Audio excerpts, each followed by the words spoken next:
Hey everyone, it's Alex and the long-awaited review for Makkari. That's a joke. No one's waiting for this review. Let's be honest, this has been one of the least anticipated cards in Marvel Snap for a while. And I gotta be honest with you, it's not great. But you know what? I'll tell you, I was expecting this card to be worse than it actually is. A 3/4 that runs from your hand does not count as played. I mean, it's usually just a free card on the board. But the way we're playing Marvel Snap right now is board space is actually a hot commodity. We're seeing one of the absolute best decks in Marvel Snap right now being a Zoo deck, the Gilgamesh Zoo deck. And could this work in Gilgamesh Zoo? Sure, but like, there's other cards that just might be better. Can it work in Surfer? We tested that as well. It seemed like it had the opportunity to be good sometimes, but because of the random RNG of the effect, and it can run into locations that are like flooded or sanctorums, it felt incredibly inconsistent. The result of that is that it's very hard to recommend, even though the power actually feels pretty fair. It comes to the point where when I think about like, okay, do you buff it? People are saying, hey Alex, do you make this a 3/5? I don't know. Maybe the text has to change slightly, like it gets the Umbaku text or the Proxima Midnight text, or some other way to make the text stronger and not necessarily the power, because from a power perspective, especially in Surfer, it felt pretty fair. I'm going to showcase a deck or two that I was playing with, experimenting with, live on Twitch TV, as you can see here as the chat is scrolling by. I'll show you a couple decks. I don't think that Makkari is a climbing card. I really don't. If you just unlock it because you're going after X23 and Glider, which are fantastic spotlight cards, like, that's the thing. Of all the spotlight, like, you're not actually rolling for Makkari necessarily. You're definitely rolling for the other two cards, right? So it's kind of unfortunate from that perspective. Well, let's say you roll into it by accident. Where do you want to test it? And I think that you'd want to test it something like this, okay? Now, this is the Makkari Surfer deck I was playing, and it is, I mean, listen, it's nothing fancy. It is a Koei Nakia Surfer. The advantage to this is that if Makkari is hit by a Koei, which is kind of probable, it'll be a 3/5. And at that stat line, you can't complain for it coming down for free. That's cool. The other side to that is it's very unlikely, and I only did it once maybe, where I was able to Nakia the Makkari, because you'd have to top deck Makkari on turn 3 or 4 whenever you're playing Nakia for it to be effective. The disadvantage, of course, is that space becomes a factor. You're brooding, you're absorbing manning, and while you can play the Sarah on top of Hope Summers to then play like Surfer and Absorb Man on turn 6, generally speaking, there's a good chance you play Brood and then you play the Absorbing Man to copy the Brood effect. You've occupied 6 slots on your board, and Makkari is going to jam one of them, right? So Makkari is somewhat problematic in this type of deck. The challenge is, though, is like, if it doesn't work here, can it work elsewhere, right? If you want to experiment with Makkari, this was actually, we were positive win rate. We were actually climbing in relatively high ranked Infinite, and that's like top 1,000 range. And then we have Chonky Surf. Now we're saying, okay, what if we get rid of that clogging effect? What if we get rid of like the Broods and the Absorbing Man combo? We just play larger cards that are having a greater impact. This felt a little weirder. Luke Cage was actually a silent winner, which is funny because in the recent Snapchat where we were rating the series, not series 3, the 3-cost cards, people were saying like, Alex, you're kind of sleeping on Luke Cage. You did Luke Cage a little dirty there. And sure enough, the card was an absolute champion for us because you're seeing a lot of Shadow King in the modern list, particularly the the Zoo lists, because Zoo lists don't run any permanent power effects. They only run ongoing power effects, and so the Shadow King is like free real estate, especially for Athena and Angela combinations. So Luke Cage is excellent against those Shadow Kings that we're seeing, which of course will prevent the Sebastian Shaws and the Nova Killmongers from getting wrecked. But ultimately, this deck was a little more awkward than the other one, despite having more space. It wasn't bad. It just wasn't good. And I think in Marvel Snap, you're looking for good. We tried a couple other things as well. The idea of taking a Zoo-style deck. Now, this one here is so fun to play. It was legit. It was legit. And, I mean, it's a Gilgamesh Shauna deck. And I think these are, they're at the top of the meta right now. Incredibly powerful. Blarvel with Gilgamesh is absolutely huge. Cull Obsidian is very easy to play down with the amount of 1-drops you have with Squirrel Girl and Ant-Man and etc. But Makkari was a really interesting play because it was just an extra card in the space, usually a 3/5 because of Blue Marvel, and you want things full because of Dazzler. The real magic card here was The real magical card here was Quake. Like, Quake was the real winner. It almost comes to the point where I prefer to play Quake in a deck like this than any other. it was so easy just to slide in on turn 6 with Mockingbird or Call Obsidian or whatever the hell you want to play. Quake was such a good addition here. So if you're playing this deck, I know this listen, I know we're supposed to be talking about Makkari, but if you're playing Zoo, especially this style of Gilgamesh Blarvel deck, put Quake in. I'm telling you, you will not be disappointed. It was so good. But Makkari did work here. Was it great? It wasn't bad. It really wasn't bad. You're playing a very strong meta deck with the new card if you want to give it a shot. We were trying some other stuff as well. Could we do like Classic Surfer with the Storm Juggernaut? And it honestly wasn't bad, but it wasn't great. You're looking for great if you want to rank up. It felt okay. This was near the end of the night of our testing, so I wasn't able to put as many games on it as possible. Again, Silver Surfer, we tried all different variations. We even tried a discard-based Surfer deck. It was pretty awful, but I do think there might be something there for like a strong guy kind of deck, and I want to do some more brewing off stream because I think it's going to take me a little more time. But Surfer like Makkari is not bad. I also tried this Copium with like Surfer and like, High Evolutionary Makkari because like theoretically it's a card being placed down, you skip the turn, absorb the energy. It sucked. It just wasn't worth it. It's way better off playing like Misty Knight Classic High Evo, which is already on the weaker side right now. So if you're thinking about this, continue to brew. Of course, I do suggest it, but in my experience, it was pretty ineffectual. At the end of the day, Makkari Surf was probably the best place for it. But again, this is because this is like one of the more competitive Surfer-based decks right now. And it just felt like it was fine here. It was often like a 3-7. It was a good powered card because of the Okoye, because of the Nakia, because of Silver Surfer. It just worked. But Silver Surfer itself has its own challenges. So at the end of the day, do I recommend getting Makkari? I mean, I recommend if you don't have Gladiator and X23 rolling on those Spotlight caches, that's for sure. I think X23 is an absolute staple in Destroy.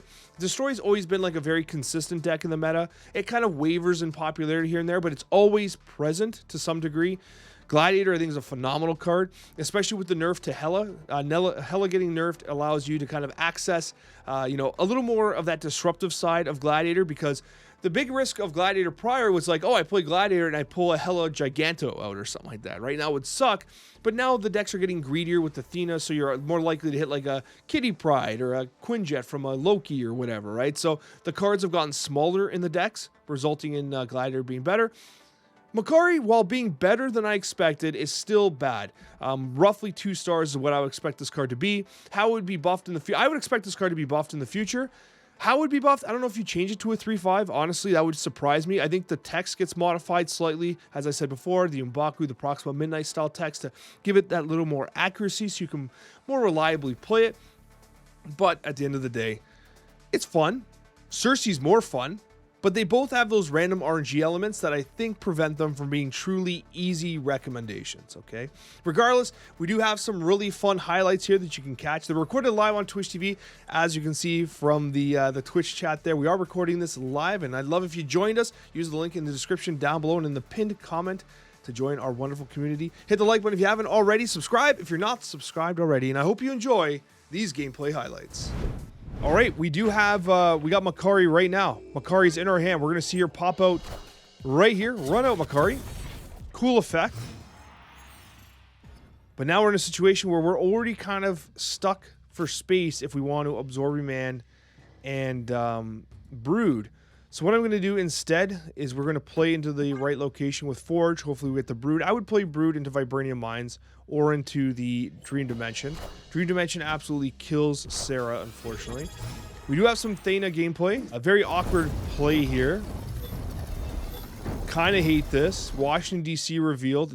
Like, this is actually pretty horrible right now, to be honest with you. Because Brood would have loved this location. Everything's awful. I think I'm going to play here. Allows us to play Sarah. Okay, Cope Summer's doing her thing. Okay, I respect Nocturne.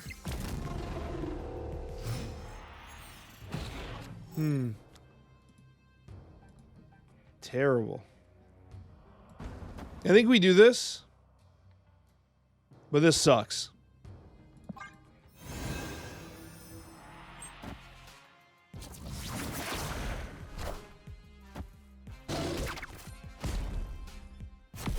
This doesn't feel great.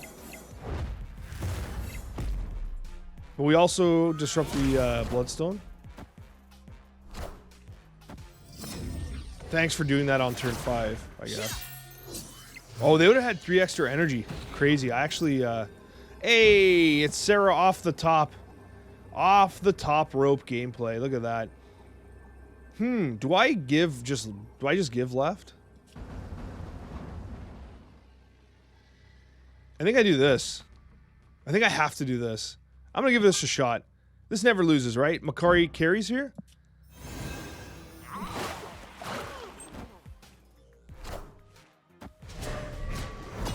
Okay, Sebastian Shaw's gonna carry there. I mean, Makkari's a 0-9 right now. That's not bad.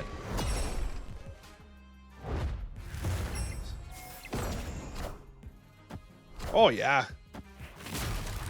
Oh, yeah, look at that. Easy dubs. Good job. So, I mean, not the fanciest game, but I didn't pay... This is our first game with Makkari. It's our first time playing him. And realistically, it's a 0-9. Am I mad? No. I didn't even get good draws. We top-decked Sarah. Makkari's always going to be good in games where, like, you can get a Coccia out on turn 2. She comes down as a 3-5.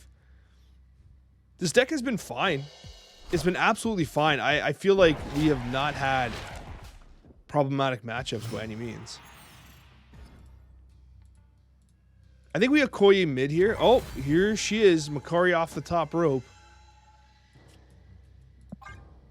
She can be a little awkward because she blocks the way you can play Forge Absorbing Man. Or, sorry, Brute Absorbing Man. She would have been better next turn. But it's okay. Okay.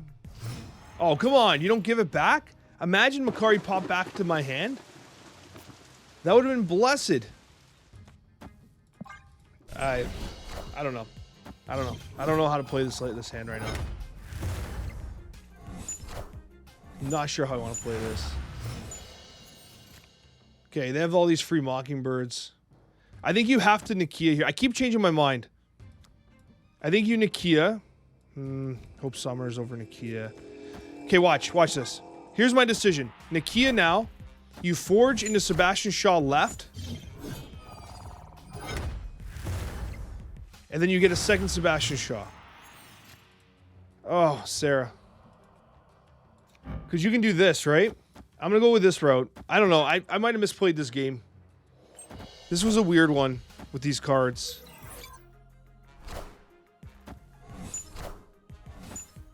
They got the Nico Minarus. They got Mockingbirds everywhere. They also have Initiative. So I think we just... Sebastian Shaw here. Blow up the Demon and the Squirrel. They have 18 left. We win.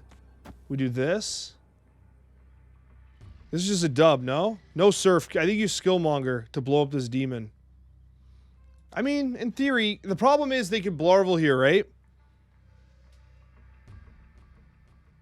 I think we just send this. I'm going to send this. LDS. Okay. They blow up their own stuff. Yeah, so we just cleanly win. Alright. An interesting game. It took some, like, thinking there. We end up coming out on top. Sebastian Shaw, 14 left, 17 right. Victory. It's pretty good. Pretty good for 4. And Makkari casually sitting there as a 4. Alright, Makkari. Zoo for us. Dodges Thunderbolt Tower, so that's a good thing. But Quake gives us the opportunity to flip that Makkari. That's a key thing, though, right? If people are like, yo, that Makkari is tilting me, what we're able to do is we're able to kind of, like, reduce some of the location RNG with Quake. Now, Quake's going to smoke Angela here. Oh, my God. Opponent snapped.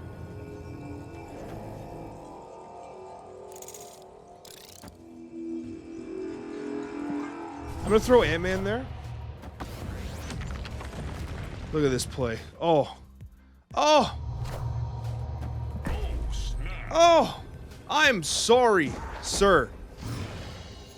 I am absolutely sorry for the damage that this has caused you. You were under the impression, my friend, that your Angela location was going to win. But I have bad news. Despite the fact that I can't play my Skill Obsidian right now. I might actually play Nocturne. No, play Skill Obsidian.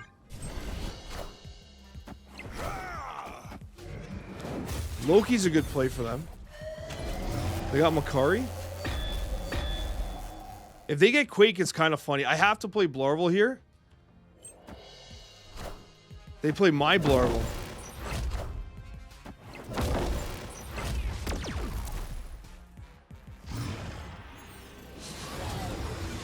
They won't be able to play the, Ooh. Gilgamesh? We have to play right. They're gone. Victory. So Quake stole that game. Quake absolutely stole that game. We have 2 Makkaris on the board, but... Wow. Power is doubled. Well, let's see where Makkari ends up. Got that 4 power squirrel girl.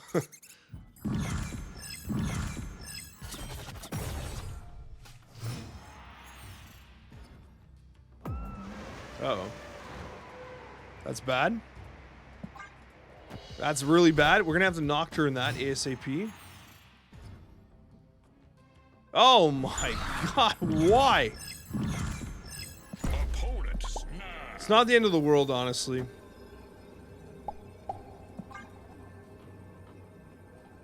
Could Nocturne win? Sorry, could Mockingbird win there? Maybe.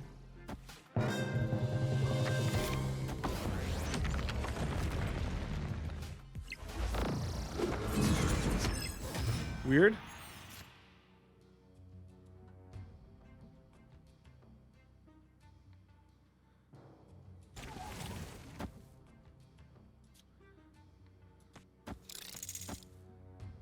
I think we do this.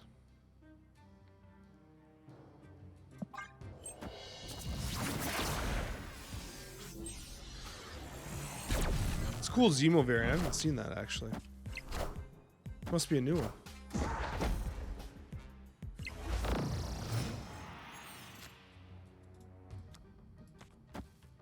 Blarvel? This makes me nervous because Mockingbird won't be, we could Shauna. We could Shauna into Blarvel Mockingbird. Shauna fills here 1, 2. Shauna's hard with the... We have to Blarvel. I hate this. I think Call Obsidian's an ideal top deck here. We just can't get Mockingbird down. Okay, they'll be able to play Call Obsidian there. Enchantress. Wow. Actual Enchantress? Are you kidding me? What are the damn chances? What are the chances of that? I think we can still win, though. They have to play here. This gets bumped up. No, it doesn't. 2, 2, 2, 1, 5. 5. Larval match.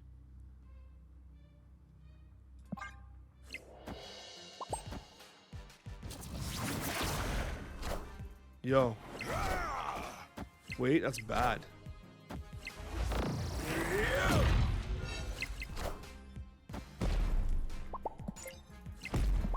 Holy shit.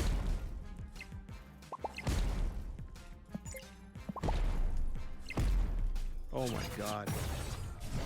Oh my god, are you kidding me? Is that an actual Makkari? I thought we were just doing tiebreakers. No way Makkari just landed on Rickety Bridge from Nocturne. You've got to be kidding me. All right, Makkari, get out there. Make us proud. Chavez Makkari. All right, Makkari wants Baxter Building.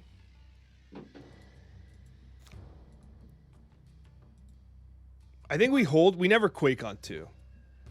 You never Quake on 2. Give me something to play, though.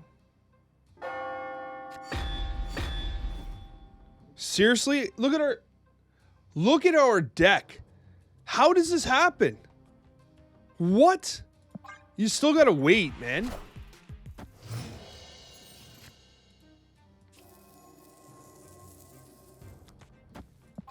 This is disgusting. Squirrel Girl Camartage is still pretty huge, though. Should we pump with Shauna or what? Opponent snapped.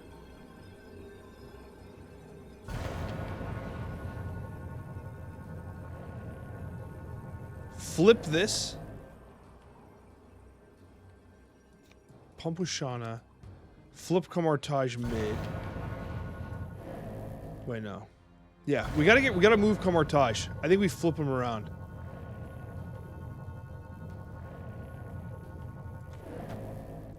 I think Quake mid's better.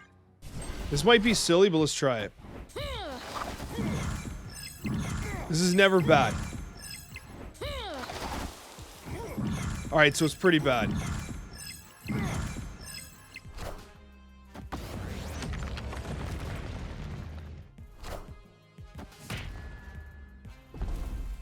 Alright, I'm worried about it. All systems go. Blarval Gilgamesh? Now we'll find out.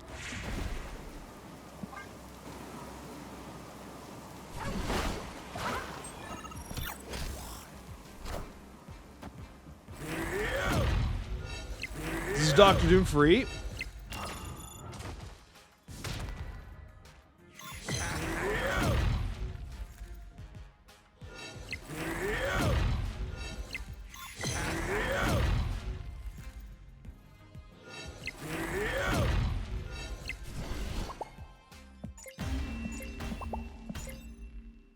Victory.